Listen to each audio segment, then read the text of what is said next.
This is Frog Valley Tropical Fruit Farm, and I wanted to come over here and check this ice cream bean tree it's been flowering for 3 years, but I still haven't been able to see any fruit on it. And of course, it's only been in the ground 5 years. That's how long we've been here, almost 6. But it was a seed-grown tree. Was it? No, this was not. This was a nursery started tree from a 3-gallon I planted. And we have like 4 different types of ice cream beans. And I noticed earlier when I was doing a video that one of our other types of ice cream beans is starting to flower. And I could see that the fruit is probably going to be a lot bigger just from the size of the flowers that are on that tree compared to this tree. And I was here earlier looking for fruit, and I couldn't find any fruit. I see it has a huge flower getting ready to begin again.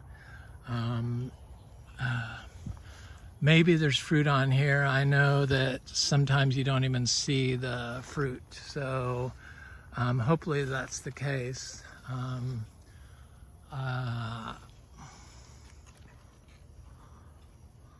But I don't see any fruit. I looked all over this tree. A lot of times you think that there's gonna be, you see something like this and you think that that's the fruit. No, that's the spent flowers. That's not fruit, they just fall off. But they kind of look like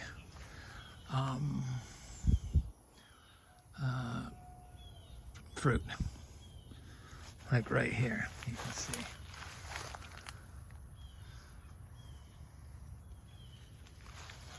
I noticed there's like, we have some grasshoppers, but I failed to see grasshoppers eating any of our trees.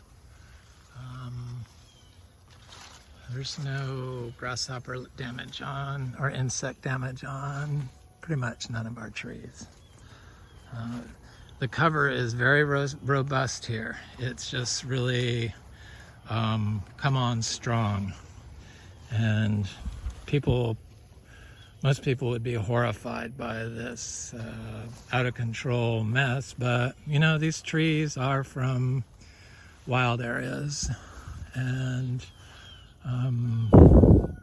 for some reason in Florida they think that they are superior to grow tropical fruit trees, even though I haven't seen any advances from these chemical growers.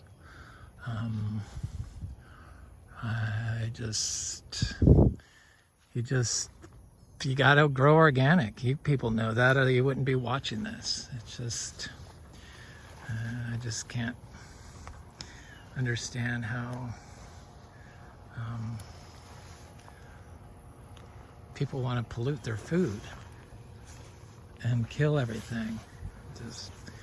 I like see stuff about raccoons, people wanting to trap and eradicate the raccoons, but I don't feel like I own the wildlife. I feel like it's everyone's wildlife, and it's kind of like the neighbor property next door, where the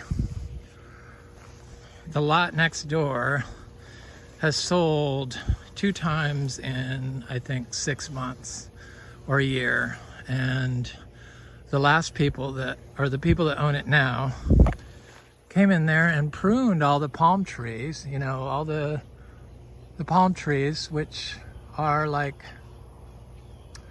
habitats for frog nurseries. And the palms are putting flowers out right now, and they pruned all the palm trees up and cut all the flowers back, and then removed like all their large pine trees. And I mean, cut them down and got a huge backhoe and dug up the roots. And I can see that they have standing water in those areas now. We don't have any standing water issues. So I just am confused what goes on in people's minds and why they're so destructive to Florida. And Florida's like, I really don't think it can be fixed. I think it's like it's so ingrained in people that something like this is just quack science that I don't think it can change. I don't see it changing. Not around here anyway. Anyways, I had to rant on about that. But I wanted to check on our Kwai Muks also since I'm over here. And the fruit are getting quite big. And see how this fruit is very uniform and round? And this one doesn't look that good, but looks okay. But I think maybe there's two different types of Kwai Muks. I think that one might be, what is it, the lakucha? Is that what it is? The monkey? The monkey jackfruit? But I don't know. I'll know when they fruit and then I can like verify what they are. But you can see our mangoes. You know, we don't water our mangoes. You don't have to water mangoes here in Florida. And when I first started growing mangoes without watering them, I was told and pretty much ran off TFF because they said you just can't do it. You can't do it if you use chemicals. That's the only reason why you can't do it. Yes, you can do it, and the fruit is superior to your chemically grown trees. And the only reason why they say that water or too much rain dilutes the flavor of the mangoes, because I noticed no change in flavor from all this rain, and I'm still eating mangoes. It's because they're using chemicals. That's why. I mean, it's like who thought of these growing methods? It's just really, I wish the government would make rules and laws to prevent people from destroying Florida so quickly.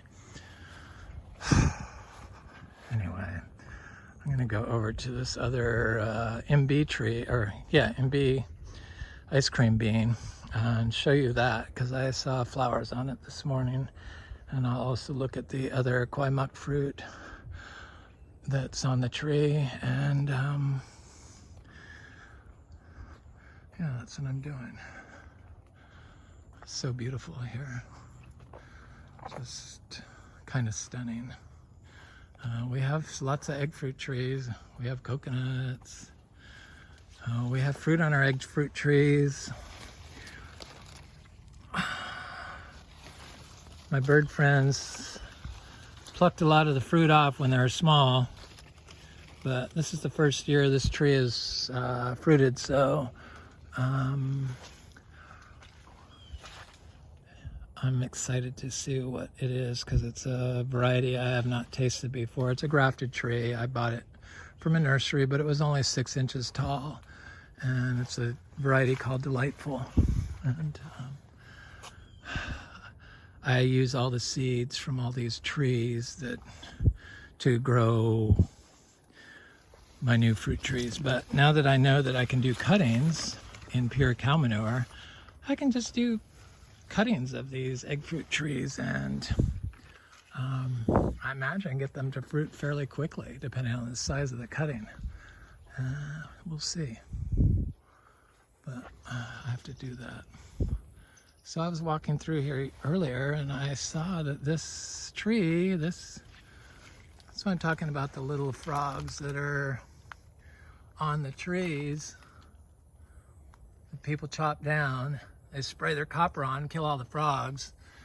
And copper is totally unnecessary. You're not going to be able to fix any fungal issues in your mangoes with a chemical. The only way to fix your fungal issues in your mangoes is with biology. Permanently fix it. So here's the flowers on the other Inga tree. And the flowers are considerably bigger. So I imagine the fruit will be a lot bigger, fatter. So I've had two different types of fruit, and I know that not all ice cream bean fruit is created equal. And the bigger fruit was better than the smaller fruit. Though I have heard that Inga cinnamonii, is a delicious fruit, and on a smaller seed or smaller fruit. So we'll see. I have that tree. It was the most cold sensitive Inga tree. So here's our other Kwai Muk fruit, and you can see that the fruit is completely different than the other tree.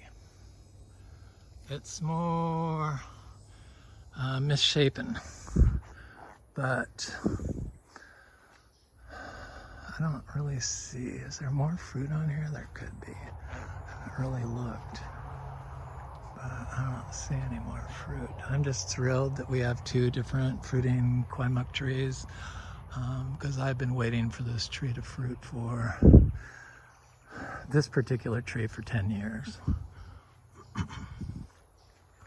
But now that I know that I can do cuttings of branches from fruiting Kwai Muk trees and start them in our pure, healthy cow manure, grass-fed cows, I'm gonna do that.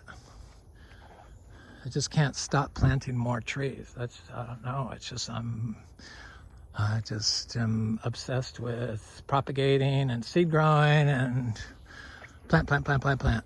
It's just, I can't stop. We also have this fruit on this cacti. See this cacti here? Growing in this tree. It's kind of like a snake. But see that red fruit on it? I'm sure it's edible. Right there.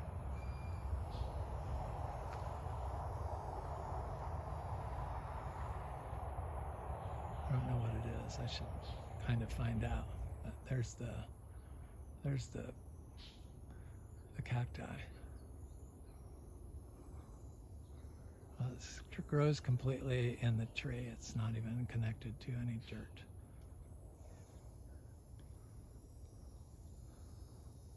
Here's one of our seedling Kwai Muk trees. Right there.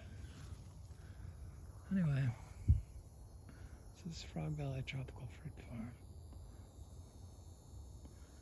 I hope you have a good day.